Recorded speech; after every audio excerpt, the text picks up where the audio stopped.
ದೇವರ ರಾಜ್ಯಕ್ಕೆ ಸೇರಲ್ಲ ಅಂತ ಹೇಳಿ ಮಾತಾಡಿದ್ದಾರೆ. ಯಾತಕ್ಕಾಗಿ ಅಂದರೆ ಅವರು ತನ್ನ ಐಶ್ವರ್ಯವನ್ನು ಯಾವ ರೀತಿಯಾಗಿ ಬಚ್ಚಿಡಬೇಕು, ಐಶ್ವರ್ಯವನ್ನು ಯಾವ ರೀತಿಯಾಗಿ ನಾವು ಕಾಯ್ಕೊಂಡು ಹೋಗಬೇಕು, ನಾವು ಐಶ್ವರ್ಯದಲ್ಲಿ ನಡೆಯಬೇಕು. ಐಶ್ವರ್ಯ ಇದ್ದರೆ ಅಲ್ಲ, ಆದರೆ ಐಶ್ವರ್ಯದಿಂದ ನಿನಗೆ ಸುಖ, ಸಮೃದ್ಧಿ, ಶಾಂತಿ, ಸಮಾಧಾನ, ಆರೋಗ್ಯ, ಭಾಗ್ಯ ಸಿಗೋದಿಲ್ಲ. ನಿನಗೆ ಇವೆಲ್ಲವೂ ಸಿಗಬೇಕಾದರೆ ಯೇಸು ಕ್ರಿಸ್ತನ ಚರಣದಲ್ಲಿ ಮಾತ್ರ ಸಿಗುತ್ತದೆ. ಯೇಸು ಕ್ರಿಸ್ತನ ಪಾದದಲ್ಲಿ ಬಂದಾಗ ಮಾತ್ರ ಸಿಗ್ತದೆ. ಆ ಭಿಕ್ಷಕರನ್ನು ಸಾಯುತ್ತಾನೆ, ಆ ಯಜಮಾನ ಶ್ರೀಮಂತನು ಸಾಯುತ್ತಾನೆ. ಇಬ್ಬರು ಪರಲೋಕ ರಾಜ್ಯದಾಗ ಹೋಗ್ತಾರೆ. ಒಬ್ಬರಿಗೆ ನರಕದ ಭಾಗ್ಯ, ಇನ್ನೊಬ್ಬರಿಗೆ ಪರಲೋಕ ರಾಜ್ಯ.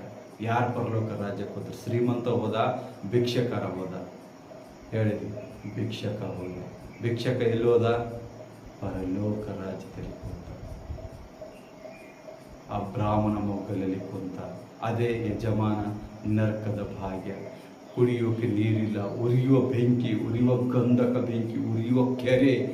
ನೋಡಿ, ನೀವು ಈಜಾಡಕ್ಕೆ ಹೋಗ್ರಿ, ಮೈಯೆಲ್ಲ ನೀರೆಲ್ಲ ಆಗ್ತಾವ, ಏನು ಸುಮ್ಮನೆ ನಿಮ್ಗೆ ಒಂದೇ ಭಾಗದಾಗ ನೀರಿರ್ತದ?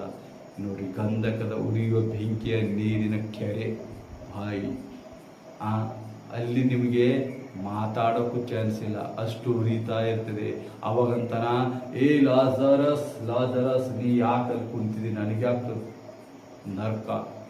ಅವಾಗಂತ